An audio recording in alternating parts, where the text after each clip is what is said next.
Current ಇದೆ, ಬೀದಿ ದೀಪನೂ ಕೂಡ ಇದೆ, ಆದರೆ ಲೈಟ್ ಆನ್ ಆಗಲ್ಲ. ಫುಲ್ ಕತ್ತಲು. ಗದಗದಲ್ಲಿ ರಾತ್ರಿ ವೇಳೆ ಉರಿಯಲ್ಲ ಬೀದಿ ದೀಪಗಳು. ರಾತ್ರಿ ಉರಿಬೇಕಲ್ಲ ಬೀದಿ ದೀಪಗಳು, ಆದರೆ ರಾತ್ರಿನೇ ಉರಿಯಲ್ಲ. ಇದು ನಿರ್ವಹಣೆ ಇಲ್ಲದ ಕಾರಣಕ್ಕೆ ಜನರಿಗೆ ಕತ್ತಲಿನ ಭಾಗ್ಯ. ರಾತ್ರಿ ಆದರೆ ಸಾಕು ಮುಳುಗೆ ಹೋಯ್ತು ಅನ್ನುವ ರೀತಿಯಲ್ಲಿ ಆ ನಗರ ಇದೆ. ಗದಗ ಬೆಟಗೇರಿ ಅವಳಿ ನಗರದಲ್ಲಿ ಬರೀ ಕತ್ತಲು ಕತ್ತಲು. ಸಂಜೆ ಆದರೆ ಸಾಕು ಇನ್ನೇನು ಉಂಡು ಮಲ್ಕೊಳ್ಳದೆ ಆ ರೀತಿಯಾಗಿರುವಂಥ ಪರಿಸ್ಥಿತಿಯಲ್ಲಿ ಮುಳುಗುಂದ ರಸ್ತೆಯ ಅಂಬಾ ಭವಾನಿ ದೇವಸ್ಥಾನದ ಬಳಿ ಕಂಪ್ಲೀಟ್ ಆಗಿ ಕತ್ತಲಿದೆ.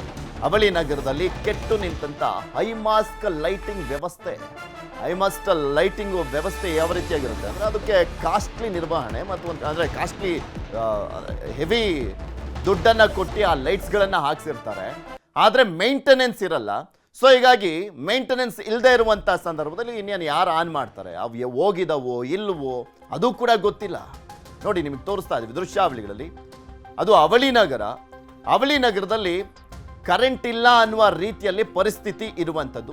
ಯಾಕೆಂದರೆ ಬೀದಿ ದೀಪಗಳು ಯಾವುದೂ ಆನ್ ಆಗಲ್ಲ. ಬೀದಿ ದೀಪ ನಿರ್ವಹಣೆಗೆ 8 ಲಕ್ಷ ಖರ್ಚಾದರೂ ಕೂಡ ಇಲ್ಲ ಬೆಳಕು. ಆ 8 ಲಕ್ಷ ನಿರ್ವಹಣೆಗೆ ಅಂತ ಖರ್ಚು ಮಾಡಲಾಗ್ತಾ ಇದೆ. ಆದರೆ ಎಲ್ಲಿಗೆ ಹೋಗ್ತಾ ಇದೆ, ಯಾರು ನಿರ್ವಹಣೆ ಮಾಡಲಾಗ್ತಾ ಇದೆ, ಯಾರ ದುಡ್ಡನ್ನು ಜೇಬಿಗೆ ಇಳಿಸ್ಕೊಳ್ತಾ ಇದ್ದಾರೆ. ಸ್ಟ್ರೀಟ್ ಲೈಟ್ ನಿರ್ವಹಣೆಯಲ್ಲಿ ಭಾರಿ ಗೋಲ್ಮಾಲ್ ನಡೆದಿರುವಂಥ ಆರೋಪ ಇದೆ. ಕಾಂಗ್ರೆಸ್ ನಗರಸಭೆ ಸದಸ್ಯರಿಂದಲೇ ಗಂಭೀರ ಆರೋಪವನ್ನು ಮಾಡಲಾಗ್ತಾ ಇದೆ. ಗದಗ ಬೆಟಗೇರಿಯಲ್ಲಿ ಎಲ್ಲ ಬಡವಣೆಯಲ್ಲಿ ಕತ್ಲಾಗೈತಿ. ಆಮೇಲೆ ಹೊಸ ಬಸ್ ಸ್ಟ್ಯಾಂಡ್ನಿಂದ ಬೂಮ್ರಡ್ ಸರ್ಕಲ್ವರೆಗೆ ಕೇಬಲ್ ಹಾಕಿದ್ರು ಅವರು. ಗದಗ ಬೆಟಗೇರಿ ಅವಳಿ ನಗರದಲ್ಲಿ ಈ ಬೀದಿ ದೀಪ ನಿರ್ವಹಣೆಯಲ್ಲಿ ಭಾರಿ ಭ್ರಷ್ಟಾಚಾರ ನಡೆದಿದೆ. ಇಲ್ಲಿ ಗದಗ ಬೆಟಗೇರಿ ಅವಳಿ ನಗರದ ಸುಮಾರು 2.5 ಲಕ್ಷ ಜನಸಂಖ್ಯೆ ಐತಿ. ಈ ಒಂದು 6 ತಿಂಗಳಿಂದ ಐಮಾಸ್ ರಿಪೇರ್ ಅಂತೇಳಿ ಸುಮಾರು 54 ಲಕ್ಷ ರೂಪಾಯಿ ಟೆಂಟ್ ಕರೆದ್ರು. ಐಮಾಸ್ ರಿಪೇರಿನೂ ಮಾಡಿದರು, ಆದರೆ ಎಲ್ಲ ಕತ್ತಲಾಗದ ಐಮಾಸ್.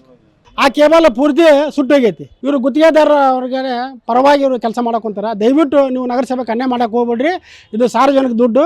ನಮ್ಮ ನಗರಸಭೆ ಆಡಳಿತ ಅಧಿಕಾರಿಗಳು ಕೂಡಲೇ ಎಚ್ಚೆತ್ತುಕೊಂಡು ಅವ್ರ ಮೇಲೆ ಸೂಕ್ತ ಕ್ರಮ ತೆಗೆದುಕೋಬೇಕು. ಆಗಸ್ಟ್ 2024ರಂದು ಟೆಂಡರ್ ಮುಕ್ತಾಯ ಆಗಿದೆ. ನಾವು ಹೊಸ ಟೆಂಡರ್ ಕರಿಬೇಕು ಅಂತೇಳಿ ಈಗಾಗಲೇ ನಮ್ಮ ನಿಯಮಾವಳಿಗಳನ್ವಯ ಅದನ್ನು ಪ್ರಯತ್ನ ಮಾಡಿದ್ದೀವಿ.